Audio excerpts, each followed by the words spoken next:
بسم الله الرحمن الرحيم الحمد لله رب العالمين الصلاة والسلام على سيد الأنبياء والمرسلين اللهم علمنا ما ينفعنا وانفعنا بما تعلمنا وزدنا بفضلك علما وتعليما إنك على كل شيء قدير. So Sardar, the best is probably at the end, inshallah. Or you can ask if you're on that very topic, you can ask as well, inshallah, because this is all being recorded. Okay, so we did Asr. We spoke about Maghrib. Who can tell me one of the big idea? Okay, we know Maghrib, okay, the whole debate on it, but what is the big idea that we learned from Maghrib?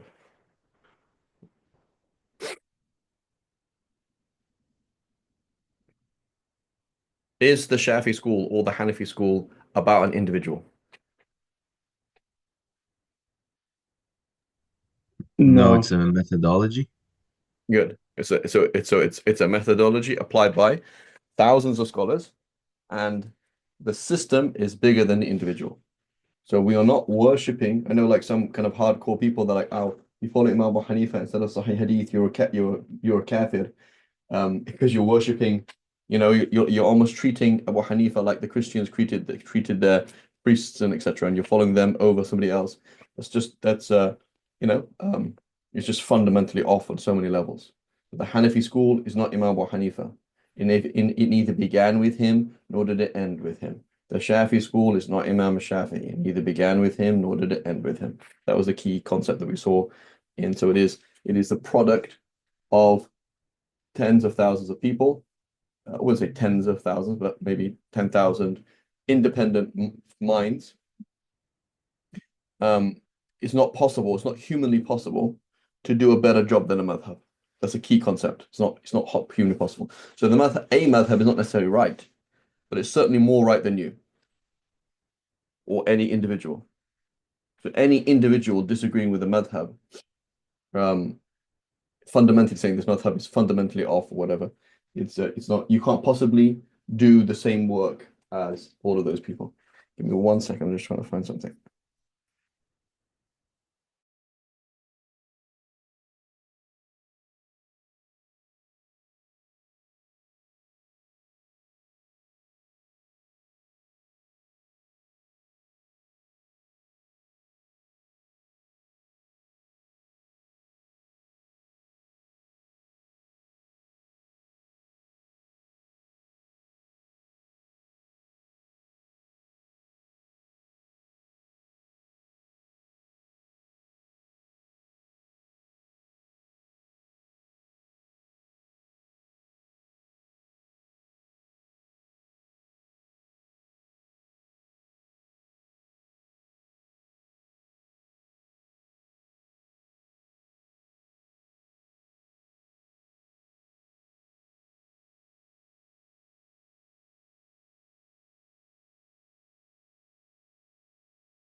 Sorry, my office up here is small and the AC is just very powerful, so it's only very cold here.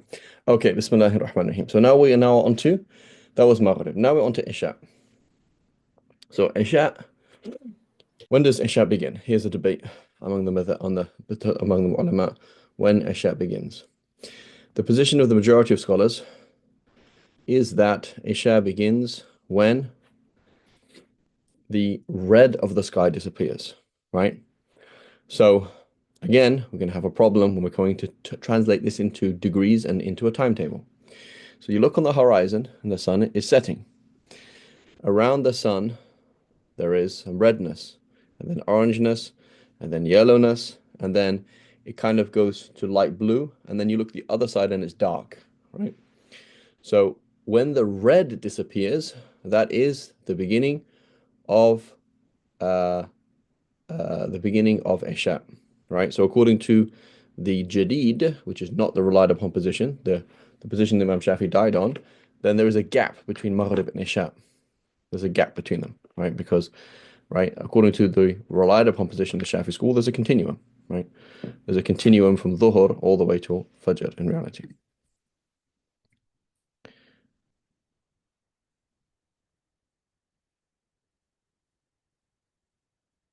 Okay, inshallah. That's fine, Sadr. Okay.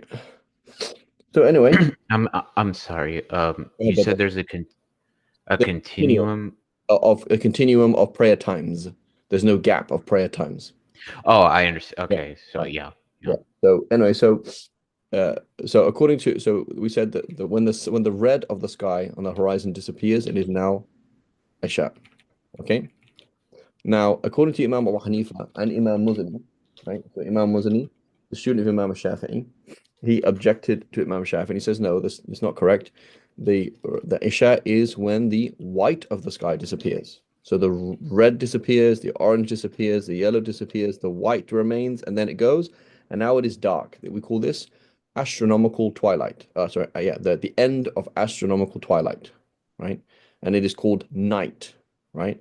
So when you say when you see ask Siri, when is it night where I am, or when is the end of astronomical twilight? That's what they're ascertaining, right? That's what they're trying to define. When the light on the horizon has gone. So the light on the horizon has gone is fairly set in that it's usually 18 degrees, right? That is 18 degrees when the sun is 18 degrees below the horizon. That is usually the case. Not 100%, but basically the case. Okay. Um, when the red of the horizon goes, that varies drastically. So now you're trying to look at an app and saying, when does Isha begin? Is it 18 or is it 17 or is it 15 or is it 12 and a half? And you're confused naturally because it's not even fixed, right? So my father-in-law, my stepdad, sorry, he was a kind of amateur astronomer. He's like, yeah, I mean, you're not gonna the red of the horizon, that's gonna vary drastically, right? That's gonna vary from like season to season. So you're in Michigan, right? And you're like, okay, when does Isha come in? What angle? You've been observing. You're gonna have a different angle in winter than you do in the summer. And it's gonna so when the red disappears, that's gonna vary. There's a lot of factors that will change that, right? Just like how big the sun is, right? And when the sun actually sets, is different to where the center of the sun is, right? So you're going to have way more issues here defining when Isha comes in. For Imam Abu Hanifa, which is the Hanafi school, um, it's a bit easier because that's a bit more accurate. Like when there's no light of the sun on the horizon at all, that's a bit easier to define. It's usually 18 degrees. Um, that said, just like with Asr, the position of the Sahibain, the position of Imam Abu Hanifa's, the Imam Qadi Abu Yusuf and Imam Muhammad is the same as the Shafi'is, right? So what you'll find is Hanafis do, particularly in places where in very far north where Isha is going to be very late, they will follow the the position of the Sahibain when the red disappears to make it possible to pray Isha earlier. So whenever you're looking at a timetable, whether you're a Shafi or you're a Hanafi, there's some issues there because Take a question. one second, Sham. So because if you are following the 18 degree, which is normally the end of astronomical twilight and the beginning of astronomical night, right? Then it's easier, but that is not you are already praying late. And if you were to pray Maghrib, let's say 10, 15, 20 minutes before that, you would have probably already missed Maghrib, right? You've already missed Maghrib.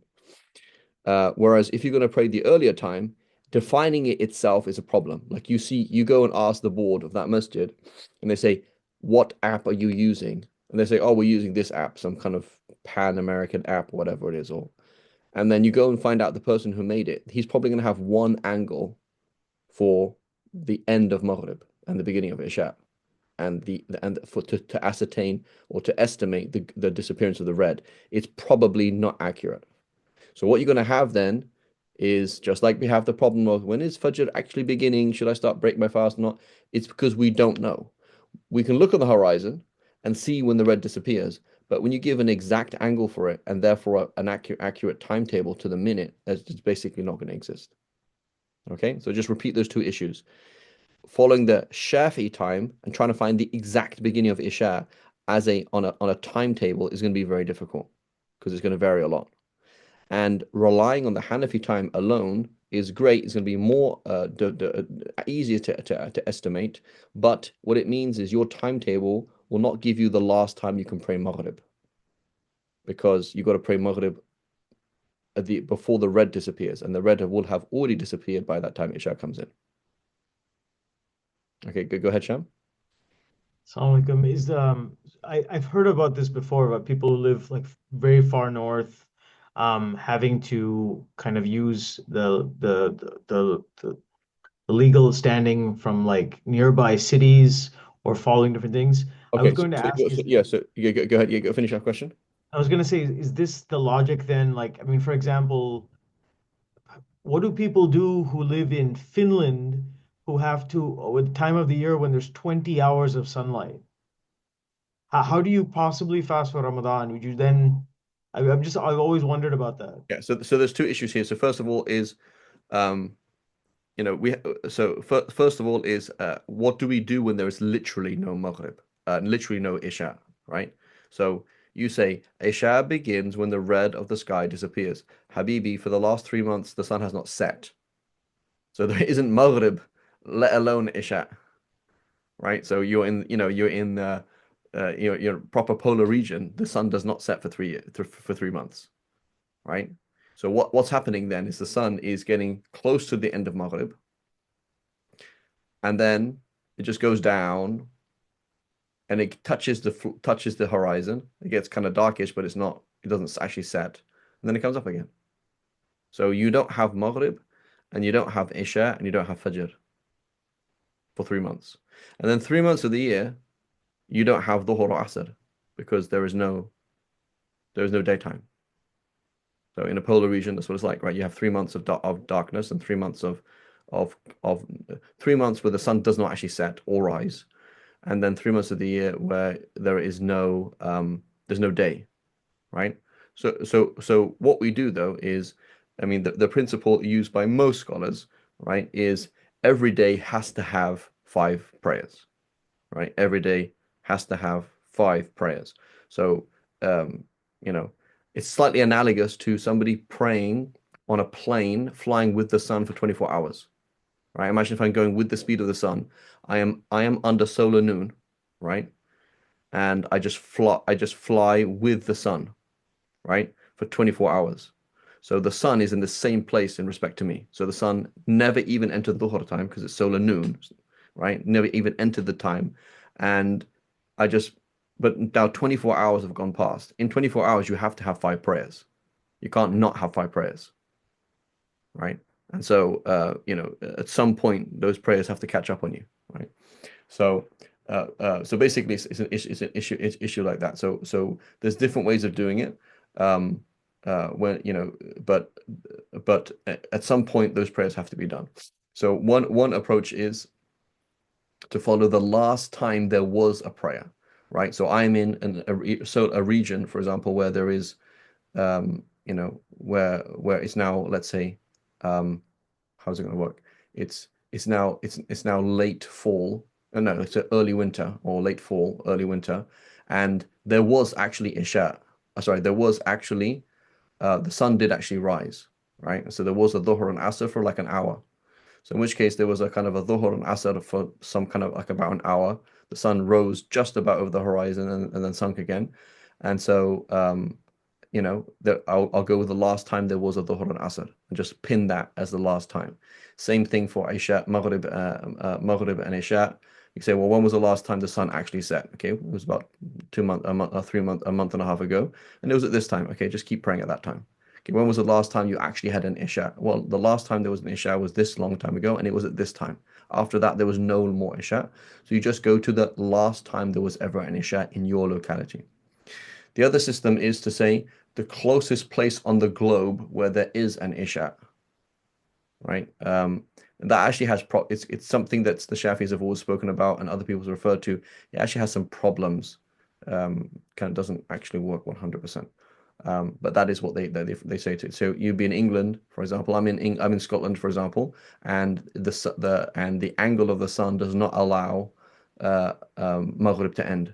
So there'll be just this continuation from like there's a continual twilight, right? So from Maghrib to Fajr is just a continual thing because the sun does not go far enough down. So now what's going to happen? I'm going to say, well, okay, where's the closest place on the globe to me where there is a Fajr? Okay, for Paris. Okay, Paris has Fajr at this time, or the north of France, or something like that. You know, Brittany or whatever. Like that's the closest place where there is actually a Fajr, right? Where the sun does actually go low enough for Isha to come in and then high enough up again. So you're going to have different calculations then, right? So if you go to the closest one, it's going to be one time, and if you go to the last time you had Fajr, it'll be another time. Okay? But these are all ijtihadat, right? And part of this is based on the hadith of the Dajjal, right? The hadith of the Dajjal that the Prophet ﷺ said, in his time, a year would be like a month, and a month would be like a week, and a week would be like a day. So they said, Ya Rasulullah, like, how do we pray then? He said, estimate it, right?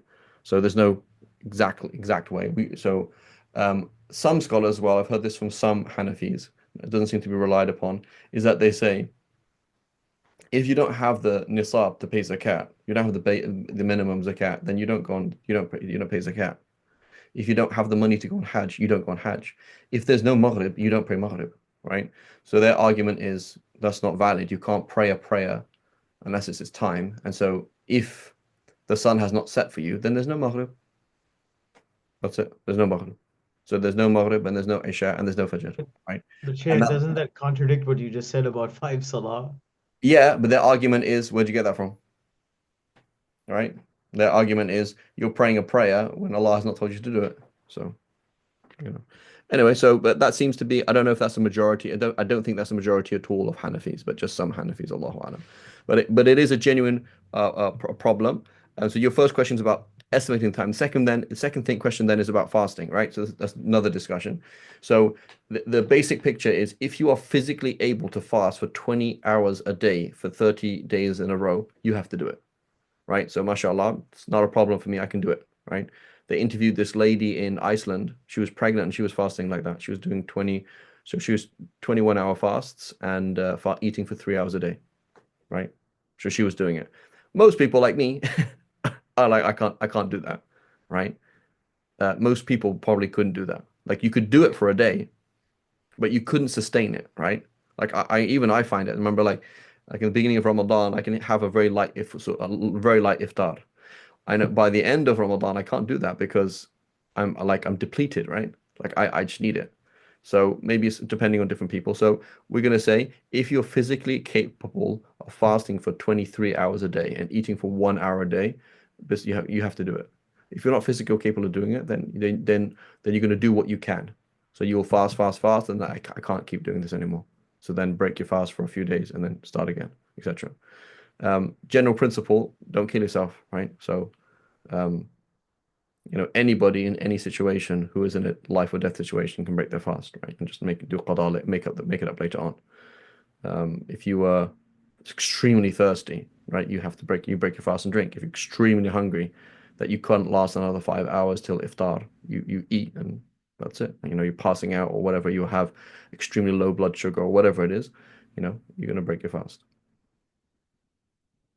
But the default is you do have to do that. And so the question is, well, that's really harsh. That's true, but it's super rare, right? And so the principle is a recurrent widespread issue is overlooked, but not a rare issue.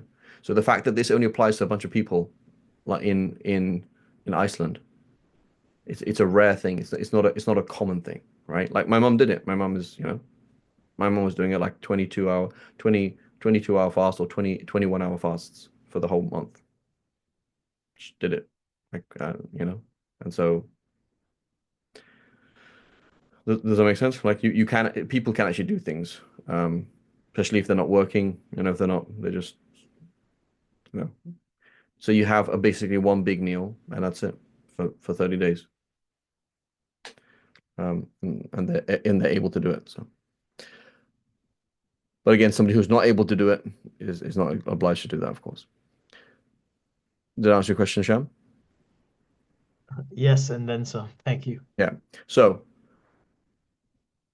So again, going back to the issue, there are two issues with the Isha timetable. Number one, you're trying to have a very neat, predictable Isha time. Like Isha begins at this time for the Jumhur time, for the majority opinion, for the Shafi'i, Imam Muhammad, Maliki, Hanbali school. It's actually not that accurate. Like that's not what the Prophet ﷺ actually taught us to do, right? The Prophet ﷺ said, like he said, the Prophet ﷺ taught us to pray like looking at the sky. That's what they did, right? So it's a bit analogous to remember the whole trigonometry thing we were talking about, right? Where it's kind of actually a bit loose, and that's just how it is.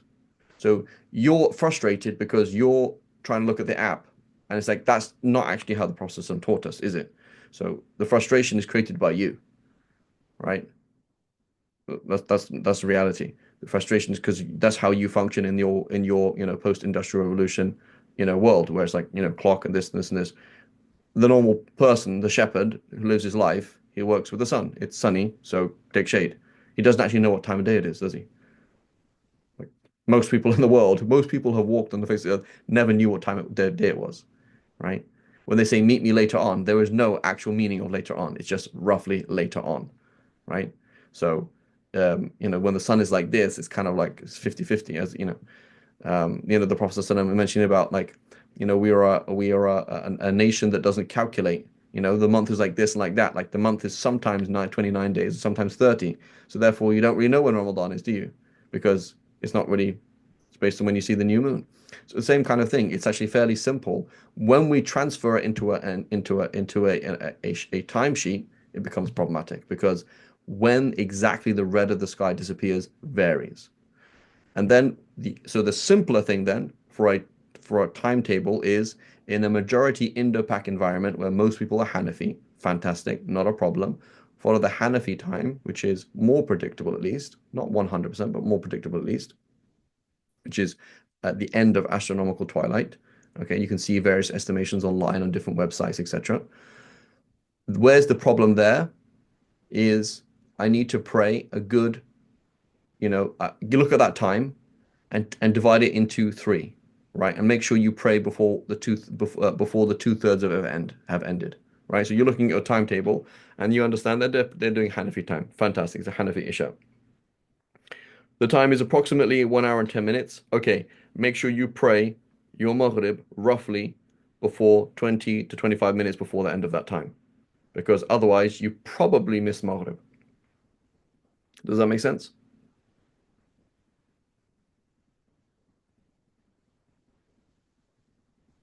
Yes. Everybody else? Yes. Yes, yes, Ustad. 20 to 30 minutes before I'm the saying beginning. I'm making an estimation. I'm making a very loose estimation that the disappearance of the red is approximately two-thirds of the disappearance of the total light on the horizon. That's an approximation. So I'm saying Yeah. you look at it, it's in the winter, for example, and you're in England and you have like 40 minutes between Maghrib and in Isha. So say, okay, pray in the first half an hour. Right? Okay. You're Yeah. you're in winter in England, summer in England, and the time between Maghrib and Isha is like, I don't know, 2-3 hours. So pray within that first hour or something. Does that make Okay, I understand. sense? Yeah. So then you say, well, Habibi, can you please tell me when I've actually missed Maghrib? Well, I don't know when you missed Maghrib. The default is it's still Maghrib until you know it's Isha. So that's just the nature of it, right?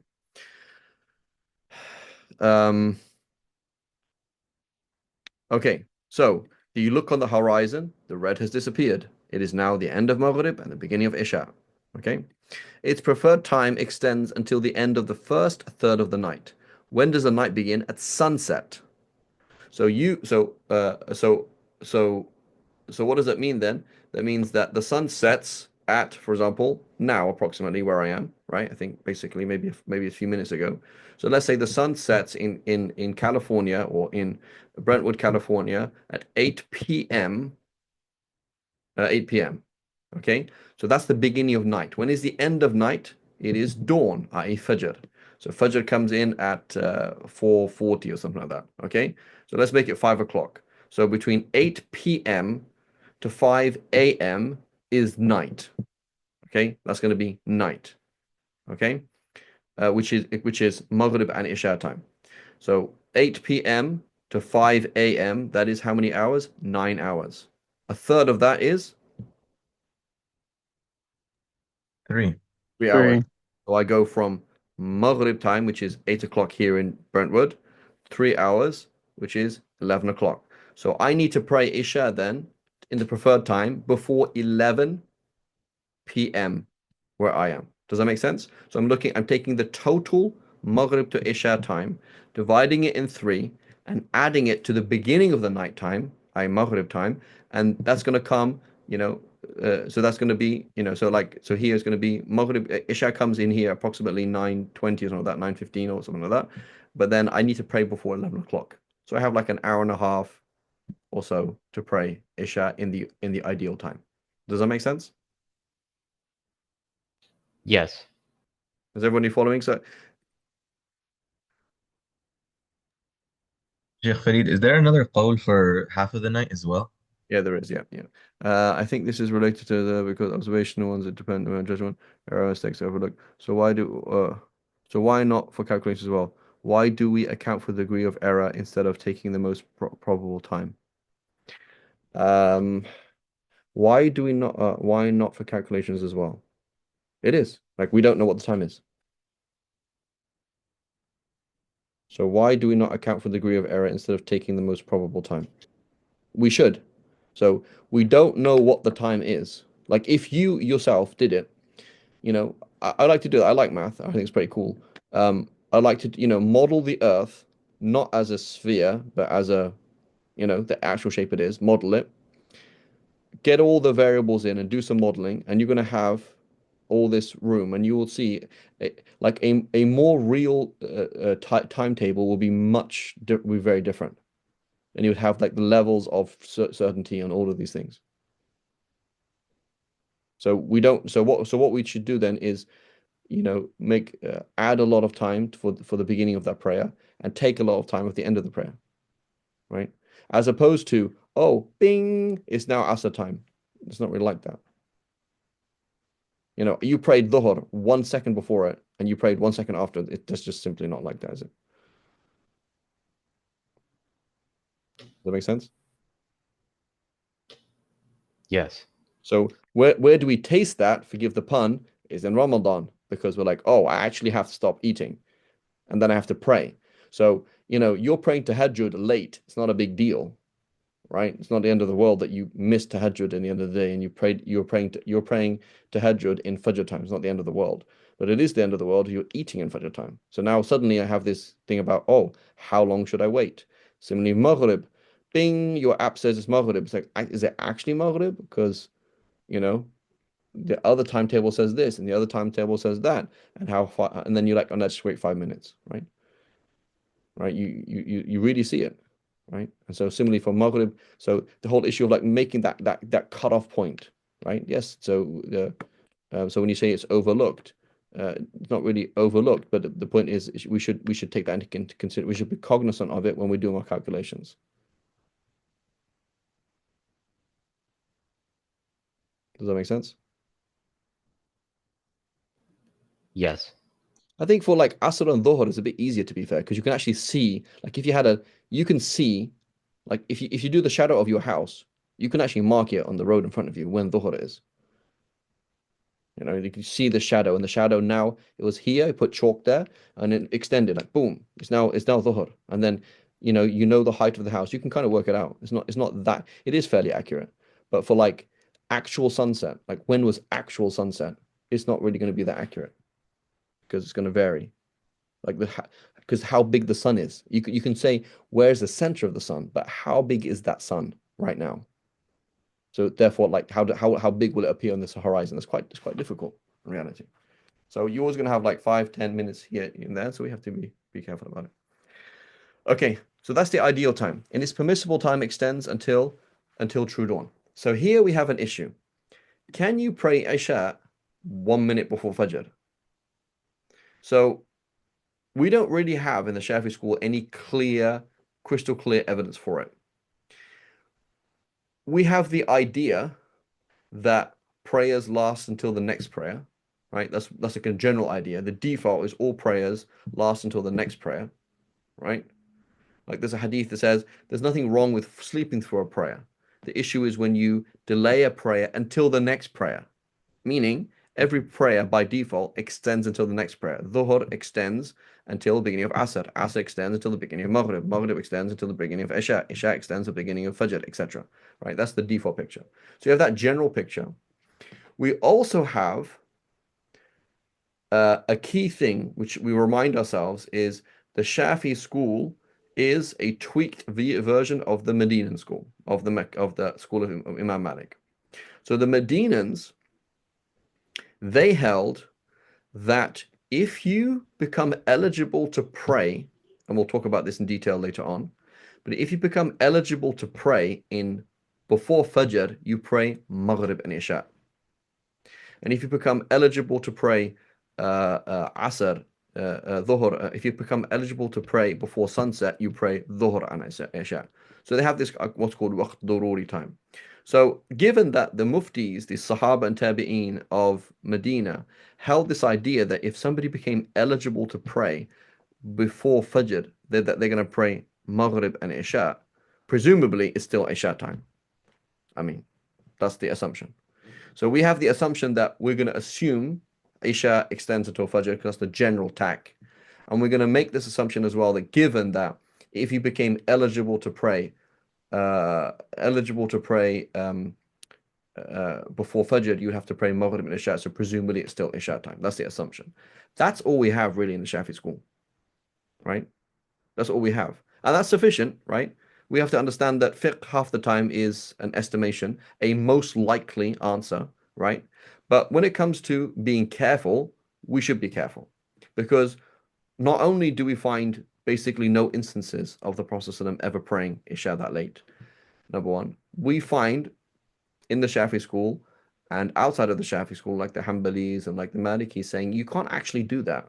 Like you can't actually delay Isha for no reason until just before Fajr. You can't do that. You're actually sinful, right? So I can't remember exactly in the Maliki school. Maybe you can remind us, Noor, is it a third or the half? And I think for the Hanbalis it's a third. So that you're actually sinful now, right? So whether the prayer is technically qada or not, that's another discussion. Is have you missed it? But the point is, they say you're sinful, right? They say you're sinful for delaying it past a third or a half of the night. So we should be careful.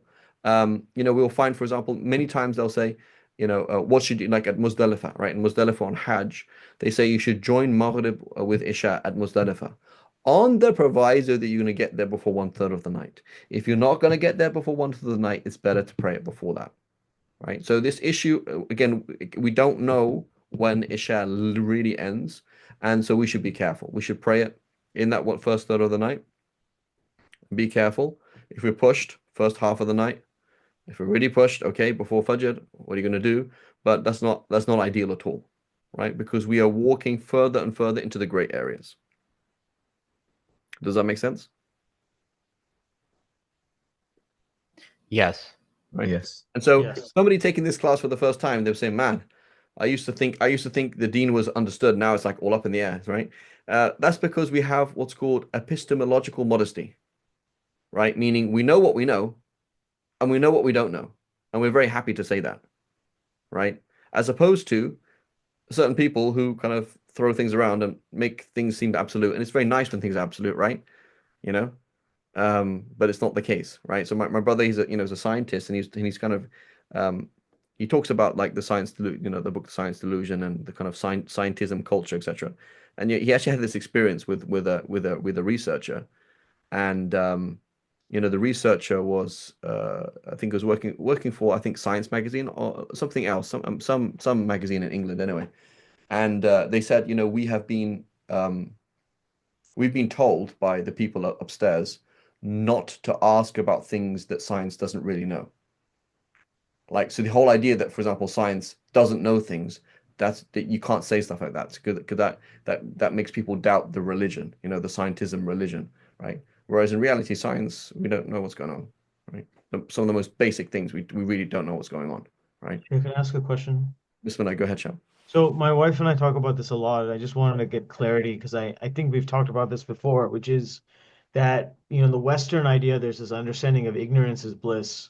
So first, that doesn't work for Muslims, right? That But no, it's not. but this is where my wife and I disagree because the thing is that I think what I've learned from you over the last few years, alhamdulillah, is that there's such a dearth of knowledge among Muslims that Muslims then almost use ignorance to prevent them from learning more. Like I Yeah. understand if somebody doesn't know, it can't be sinful. But the point I'm making, and maybe this is because I'm a revert, I don't know, is that like I think Muslims purposefully don't like, okay, if you never learn tajweed, it's not mandatory to apply the rules.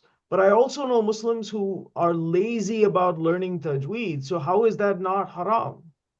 Yeah. So there's two things, Sham. So um, number one, the more you learn, the better your appreciation is, right? Okay. So it's a bit like this. You just got married and you don't know what ticks your wife off. Okay.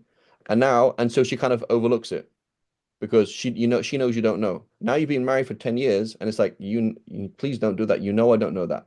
So would you say, oh, ignorance is bliss? I prefer to have that new shallow relationship, or would I prefer to have a more nuanced relationship where I kind of like know you better and I know the subtleties of how things are, right? And so that's what it's like. So here I am, like I know that I don't know when Isha comes in. So that actually helps me in my relationship with Allah subhanahu wa ta'ala. Because I'm like, yeah, Allah, I'm careful, like I'm not really sure, so I'm going to push it a bit later. But I'm not really sure when it ends, so I'm going to push it a bit earlier. And I know that when push comes to shove, things could get pushed a little bit more. There's a nuance in my relationship, right? That's the first thing. So number one, like knowledge is useful and it makes you have a better relationship with Allah subhanahu wa ta'ala, and it's more nuanced and it's actually more practical and it's more kind of deep. The second thing is Sham, you're Dr. Sham, right? You're a PhD, right? There's a whole bunch of people in this classroom that are pretty clever. Bozo's a pretty clever guy, right? I consider myself a clever guy. I was like top of my grade. But most people aren't that intelligent. So they stand and listen to this. They're like, I have no idea what you just said, Habibi. I have no idea what you just said. And they're just sitting here lost. And you're frustrated, thinking, man, why do Muslims, i.e., why do Muslims not know more stuff? It's actually 80% of them are actually incapable of knowing things. They're incapable of getting tajweed. They're incapable of understanding, I don't know, developments in this and that. All they know is there's Allah, a prophet, do good, don't do bad. Please tell me what that is. Like they don't even know difference between Sunni, Shi'i. They don't know madhab, non-madhab. Like that's most Muslims. So most Muslims, their obligation is go to the masjid, ask the imam, whoever he is, when am I supposed to pray? And he says, this time. Thank you. Right? So does that make sense, Sham? So that's a real thing. Like Al-Izz ibn Abdul Salam, he says this. He said, talking about things being overlooked. He said the hoi polloi, right? The awam, right? The hoi polloi, the pun in the hoi polloi is hoi means the, so it's kind of a stupid word, which means the people. Anyway, the hoi polloi are overlooked in their belief of a anthropomorphic God. Like you kind of think of God as a giant blob in the sky, because it's very difficult for people, the average Joe, to not think of Allah as an object. So you ask him, is Allah an object? He says, no, that's not true. Allah is not an object, right? So they're obliged to know that Allah's not like this and he's not like that. But in their minds, because of their just psychological, their mental or spiritual inability to connect with something that's not an object, it's kind of still an object, if that makes sense. So that it's overlooked for them because they just don't have the capacity to do anything else, right? And so, I've been kind of like talking at people for a long time, and previously I had just talked to people like you, right? So here's a PhD person, here's a lawyer, here's a this, here's a that. That the intelligentsia, they can understand a lot of things, and what's on their shoulders is much more than they're doing. So there is a gross shortcoming on so on Muslim intelligentsia, right? But when it comes to the average Joe, they're not obliged to know this or obliged to know that. They're obliged to know here is a religious authority, follow it. But they're not obliged to know how to navigate what is a religious authority, or or how to find out how this works, or things like, civilization and development and these kind of things. They're not expected to know But that. so, Sheikh, one more question then. I'm sorry for the other classmates. My apologies. I understand where you're coming from, and of course, like hubris is a sin. Like of course, there's so many topics in the world that people never learn, and there's so many things I don't know. There's way more knowledge in this room about the deen than I have access to, and that's why I'm here. I'm here to learn. I guess what I'm asking is that I'm not saying your average Muslim, wherever they are. Like when I went for Umrah, I met people who had never left their village till they came for. You could see it, like they had never left. But my question is, we're not talking about cosmology and epistemology. Isn't there some understanding that every Muslim has to know Aqidah? Yeah, but it's very That, simple. or is that itself, is that, am I blinded there also by knowledge? Yeah, so for example, I'll give you another example. Imam Ghazali mentions this. He says the Bedouin. Okay, so this is like, your country bumpkin. If he asks him, you say, when you say Aqidah to a Bedouin, he says it's very, very simple. Like if you ask him, uh, are Allah's attributes beginninglessly eternal? And he says, I don't know. Like if you ask me and I say I don't know, I'm a kafir. If you ask him, he's like, I don't even know what you're talking about. Like he doesn't even have those categories to put things into. So he just like he can't even think on that level, right? And so he's overlooked for him because he's not doing that. And so that's my point is the average Muslim is expected to go to the masjid or ask, hey, Imam Sab, what app should I use? Use this app. And he follows that. Khalas, that's it. And then once now and then the Imam said, for example, on Jummah, hey guys, listen, it's a bit fifth, give it 5 minutes either way. Okay, fine. That's it. Yeah, that's what he's expected to do. He's not expected to understand these discussions because he's not actually able to understand these discussions. Does that make sense? Yes, thank you very much. Sorry My, for the. my most of my quotes from films are from films I've actually watched. There's a film, I don't know if I watched it, which is, what is it? The Truth?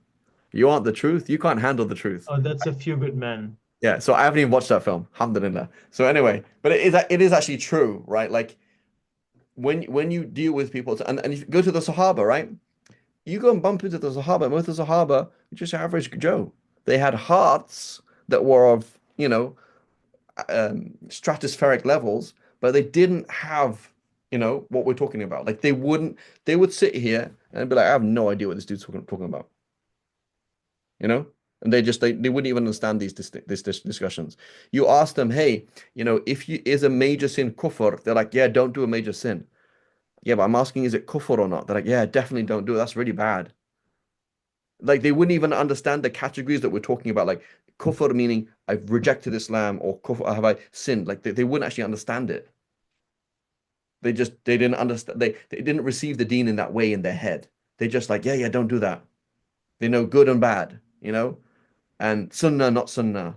But they didn't really understand it, and they died as a shaheed, and or they spread the deen, or they fasted, they prayed. They didn't really understand, like they don't actually have the ability to understand that. I remember another brother, for example, he had studied like the equivalent of Matn Shuja, like this book, 7 times in the Maliki school. But he didn't understand it. He's a functioning human being that lives life. He like didn't understand basic things. So there's a lot of things that the average Joe is like, bro, just do this, try your best, and listen to the Imam and move on, right? But as for the person who has the PhD, who has the intellect, is like, no, this is a problem I have. Like, is like there's a lot of Muslims who are actually intelligent. They do have the ability to do these things, but they're not using their brain to do it, which is a problem because there's actually these few people that the percentage of the world who are Muslim and are intelligent and have enough time to do it. They're not working 90-hour weeks. They have enough time. It's like, no, brother, you actually have to do this. You know, like you have to do fiqh because nobody else understands it, and they're just saying silly things. They don't even understand what they're talking about, right? They don't even understand what they're talking about. So all these muftis or countless muftis like actually didn't understand the most basic things ever because sometimes because they're just not intelligent enough. Allah didn't give them that rizq, right? They can't do things like that you can do, right? And that's not a problem. They have they're religious, but inshallah that makes sense. Okay, so it's moving on then. Uh, moving on, we should be careful with Isha. Okay, and we're going to go through these whole things in a second again. Now for dawn. So dawn, we all agree on the beginning of dawn. Alhamdulillah. Alhamdulillah, right? The beginning of dawn is the first light, i.e., the beginning of astronomical twilight. So it's fairly easy to ascertain, right? Fairly easy. It is roughly 18 degrees, but not really necessarily 18 degrees. There was, again, in Ramadan, I was looking at this research paper about beginning of astronomical twilight. It can actually vary almost like 7 degrees, right? Between 20 to 13 in different places in the world. But roughly speaking, but at least in theory, we all agree the first horizontal light on the horizon. That is the beginning of dawn, right? And it's Google it. Here we go. Let's Google it right now. Uh, Brentwood. Where are you right now, Shami? You in California or you're in Buffalo? I'm in Buffalo where it's finally not cold. Alhamdulillah. Okay, So, Buffalo. For me, it's too hot here, so subhanAllah, we're in the wrong place. Okay, so Buffalo, New York, Buffalo. Okay, we're in Buffalo. Um, uh, dawn, April 30th. Okay, 5:40. That's what it gives me. Okay, so whereas this is on a website called Sunrise and Sunset Times in Buffalo. It's called timeanddate.com. Right. Here's another one which is called Gaisma. I don't know Gaisma. I don't know what it is. National Wealth, National Weather Service.gov. Right. This is giving me whatever, all these different things.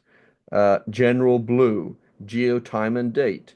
The New York State Department of Environmental Conservation is giving me all of these things, right? And it's interested in these things, and it has these things, and generally they're going to be pretty close, right? Pretty close estimations of when is the dawn, which is the beginning of astronomical twilight. I call it astronomical twilight, which is usually 18 degrees, right? Roughly speaking. So that is kind of easy-ish to ascertain. Okay. And its preferred time extends until, where are we? Its preferred time extends until,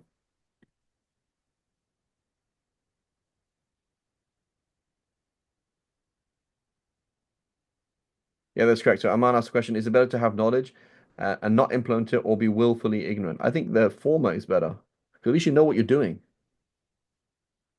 right? You know what's going on. Like you understand things. So generally speaking, they're just better. Like it's like, you know, okay. So the time for the dawn prayer begins at true dawn. Its preferred time extends until a yellow glow outside. You look outside, you can see things, right? So if you look at the beginning of the Muwatta, Muwatta is like a manifesto of Medinan fiqh, right? Imam Malik talks about prayer times because it's happening on a daily basis, and you can see that there's a contention between Medina and other places, particularly Iraq, right?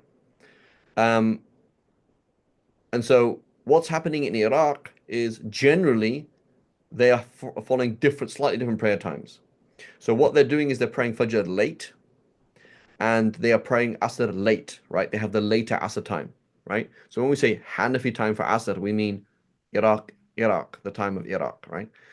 Whereas Medina, Mecca, they're praying the earlier time. So one of the points of contention then is it recommended to pray Fajr late or is it recommended to pray Fajr early?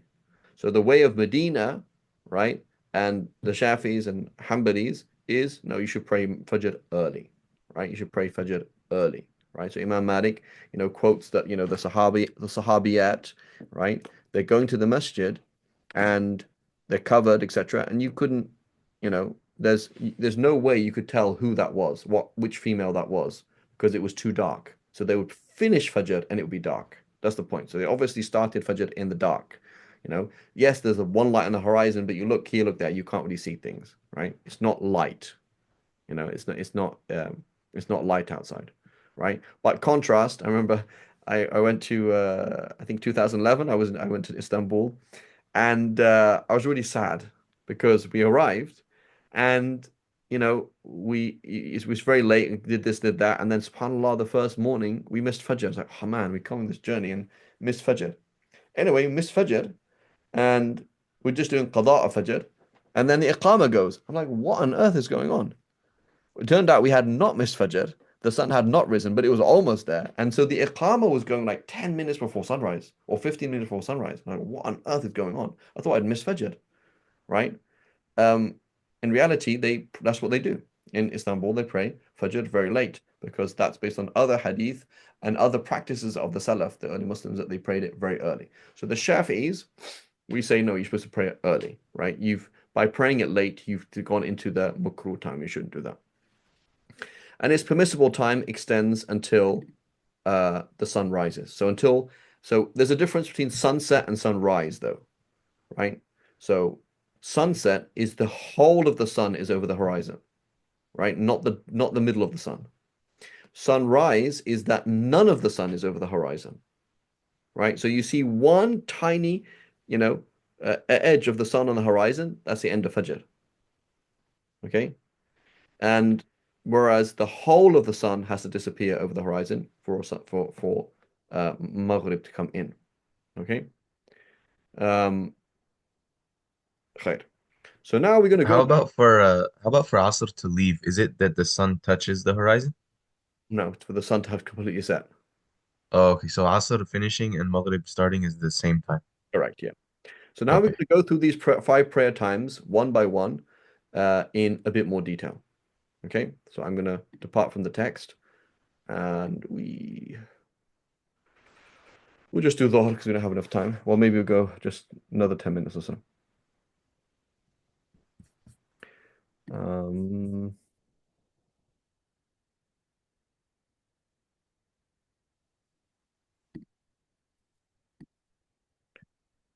need to do this. I think I have to stop sharing. There we go. I can't stop sharing. I need to do this. Okay, whiteboard.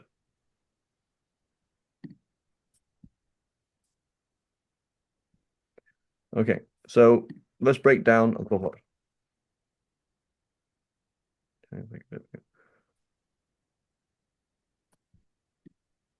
Okay. Can everybody see my cursor? Yes. Okay. I just read something about cursor. Okay. So Dhuhr time. I don't see your cursor. You don't see it moving? No. Yeah, me neither. Okay. So I think Yeah, some but of I you, can. some of you Oh, can. now Oh, I see it. now I see it. Now I see it. Okay. So number one then is we have not what you want, but we have first thing we have beginning time, right? We have the beginning time, and then we have the optimal time, and then we have makruh time, i.e. offensive. You do something wrong by doing that. Offensive time, and then we have forbidden time. You're sinful for praying at that time.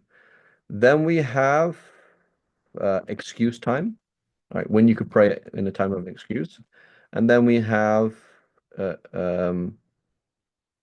duress time. So let's break this down. So the beginning then is again 1 second after solar noon, right? We spoke about that before. That's the beginning. Optimal time is the very beginning. So that happens. You go make wudu, get dressed, call the adhan, pray your sunnahs, pray the prayer, right? So if you miss that time, you've missed the best time. And this is very, very important. Very, very important. Like life is full of opportunities. You can do anything you want, but at every given time, there is something you're supposed to do. Right? So right now it is 8:28. It is either more beloved to Allah to continue this class or stop so the other class can begin. It's A or it's B. So the way of valid or permissible is very broad path. The way of ittiba' ridwan Allah, like doing exactly what Allah wants, is a very, very specific thing, right? And so inshallah, there's no women listening, but Allah subhanahu wa ta'ala trains us with our wives, right? It's like sometimes very difficult, right? To like, it's like, subhanAllah, you're damned if you do, you're damned if you don't, right? Um, that's because people are very specific about certain things, right? It can be very difficult to please them in this way or that way, right? Because they can be sensitive. That's a training. Allah subhanahu wa ta'ala gave us wives to train us, right? Maybe have some people have husbands that are like that, like subhanAllah, whatever I do, can't please this guy. But uh, Allah subhanahu wa ta'ala is like, if you want to really please Allah subhanahu wa ta'ala, you want to be this person of ishq, of love of Allah subhanahu wa ta'ala, it's actually a very, very fine road. Like exactly at even game time, what does Allah want me to do? Does Allah want me to do this? Or does Allah don't want me to do that? And if you don't do that very thing that Allah subhanahu wa ta'ala wants you to do, you have shown jafa, you've turned away from Allah subhanahu wa ta'ala. It's not haram, not makruh, not going to go to hell, but you've broken a relationship. Does that make sense? Like you've broken a relationship. You've broken a level of a relationship with Allah subhanahu wa ta'ala. So this thing about the optimal is big. Imam Tahawi mentions it, Aqid Tahawiyah, Mulazamat al-Awla. Sticking, what is the very best thing I should be doing right now? Given my circumstance, what is the very best length of my beard? Given my circumstance, what is the very best way to dress? Given my circumstance, what is the very, like, should it be this or this? I can't remember, there was very famous poet, escapes me now. Ezra Pound, who's his student? There's Ezra Pound, and his student is something else. I can't remember his name. Um, I don't know who it is. Maybe somebody can ask Siri. AI should be listening, right? Telling us these things and filling in the blanks as we talk. What a strange world we live in. Anyway, so his student, I can't remember his name, is very famous. Ezra Pound's famous. He has a very, very famous student, and so his student was writing poetry, and then he was showing it to his teacher, and he's like, "You got to cut this. You got to cut this. You got to cut this." It's very, very You're talking exact. about Sheikh, you're talking about James Joyce, No, I don't think so. I don't think. Robert Frost, T.S. Eliot. Might be T.S. Eliot, or might be mixed totally up. I don't know. But anyway, Ezra Pound student. Let's Google it. Sheikh Google. Where's Siri when you need her, right? She's always there listening. Ezra Pound.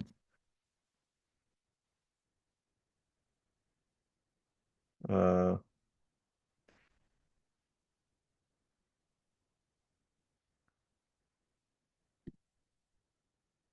um. Oh, he has a very.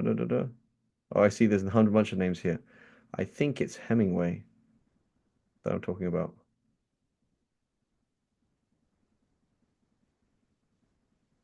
No, definitely not James Joyce. Anyway, it doesn't matter. The point is, he's showing his work, and it's like, no, you need to cut it down. Cut down. It's like there's no waffle. There's no words in that poem that don't have a fundamental place, right? And this is with Allah subhanahu wa ta'ala. It's like, here is your second that you're in right now. There is nothing but the very best thing to do. That is ibadah. Everything else is trash compared to what Allah actually wants you to do, right? It is a departure from the full, doing what you're supposed to do, right? So that's it's a very key concept. So here we see in the fiqh of this thing, but it's a key concept. Muhammad, could you just send a message? Muhammad Sabir, could you send a message on the Motta group that we're going to start maybe in 10 minutes? Okay, so you have the optimal, then offensive. There is no offensive time, which is great, right? So this is really useful because Allah is telling me, hey, bro, you're at work. I understand. Just it's a time where there's flexibility, right? If you can't pray at the beginning of the time because there's something else to do, that's fine. Pray at the end of the time, pray in the middle of the time. But there's a lot of flexibility with dhuhr. Okay, it's not a big deal. Where there's no flexibility is praying Hanafi dhuhr, as we mentioned, right? That's a problem because you're now praying in Asr time, right? Ever remember that discussion? So like one of my most common Google searches is Asr time Brentwood, right? Because it's not on the app that I use, and so I'm more like wary like what is the actual Asr time, like, so that's the issue. But otherwise, in praying within Shafi Dhuhr time, there's no offensive time, so there's none. Forbidden time is delaying so much that you couldn't normally pray the whole prayer on time. So there's a key distinction between being sinful for delaying a prayer and a prayer being qada. That's not the same concept. Okay? So intentionally, here we go. Intentionally delaying. So you're awake. You know Dhuhr time has come in. You know Asr time is coming. And you see the clock and you're like, 10 minutes left, 9 minutes left, 5 minutes left, 3 minutes left, 2 minutes left. That's pretty hard to knock out 4 rakahs in 2 minutes. Okay, you can do it. 1 minute and 40 seconds, 1 minute and 30 seconds, 1 minute left. I don't think you can pray 4 rakahs in 1 minute. So now that you've delayed Dhuhr to 1 minute before Asr, you are now sinful, regardless of whether or not you miraculously pray the whole prayer on time. As opposed to you slept through Dhuhr and woke up in Asr time, you're not sinful. So one thing is qada, meaning have you prayed the prayer on time or not? That's one label. The other thing is, are you sinful for delaying that prayer? You say yes, because you've delayed it so far that you couldn't pray the whole prayer on time. So whether or not the prayer is labeled as qada or not is not really a moral issue. It's not a moral, it's not called hukm taklif, it's called hukm wada'i. It's like what label do you put on it?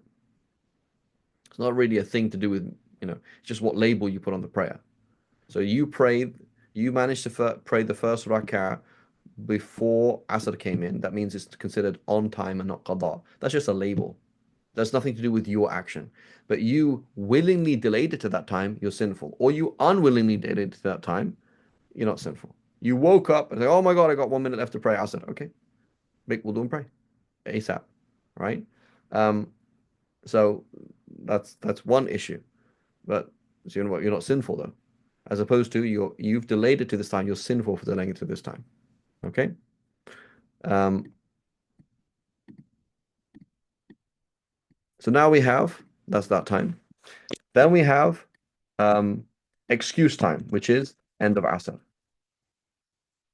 So when you excuse, meaning you're on a journey and you fulfill the conditions, when it's raining and you fulfill the conditions, it's called waqt udhr. You could join Dhuhr and Asr. So at the end, up to the end of Asr is a time for Dhuhr when you are joining prayers. Okay? So you can Dhuhr can be pushed into the end of Asr when you are on a journey, when you are joining for rain with the conditions, etc. Right? And other scenarios as well. So that's Asr time, right? But Maghrib is not a time. You couldn't join Dhuhr with Maghrib, for example, or Dhuhr with Fajr, for example. And then we have duress time, which is also the end of Asr. What does this time mean? This is a concept, again, unique to the Medina school. We don't find it in the Kufan school, so therefore it's not in the Hanafi school. Is the idea that when you were uneligible to pray, you were insane, you were on your period, you were under concussion, you were under general anesthetic, okay, from before the beginning of Dhuhr until the end of Dhuhr. And then you became eligible to pray. You became sane. You came out of your coma. You finished your period, right? In Asr time. Now, Dhuhr is prayed.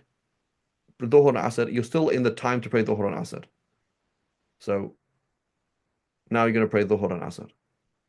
And it's going to be considered on time. It's not considered qada. As opposed to, you were in a coma until the beginning of Maghrib. Do you do qada of Dhuhr and Asr? No. Because Maghrib time is not in the time of is what was called waqt darura, right? So this issue here about waqt darura, it's called duress, is an issue of eligibility. Like you were ineligible to pray because you were insane because you were on your period, right? Because for example, you hadn't prayed Dhuhr as a kid, and then you reach puberty in Asr time because of a wet dream, for example, right? And so now this kid wakes up in Asr time, goes, oh, this happened to me. I now have to make ghusl. And now he's going to have to pray Dhuhr that he didn't pray because he was not obliged to pray before. And he didn't even pray anyway. And now it's Asr time. And so he's going to have to pray Dhuhr and Asr. Okay. So this is an issue of, not an issue of choice. This is an issue of, I am now eligible to pray. So now I have to pray in this time, right? As opposed to excuse is this is based on my volition. Based on my volition, I'm choosing to extend dhuhr into asr time. Go ahead, Aman, you had a question?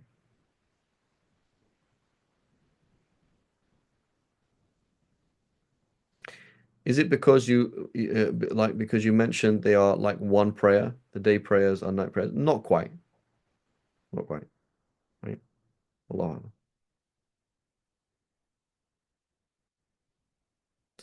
Because night prayers also are maghrib, are fajr. Fajr can't join with anything, so it's not quite the same. Okay?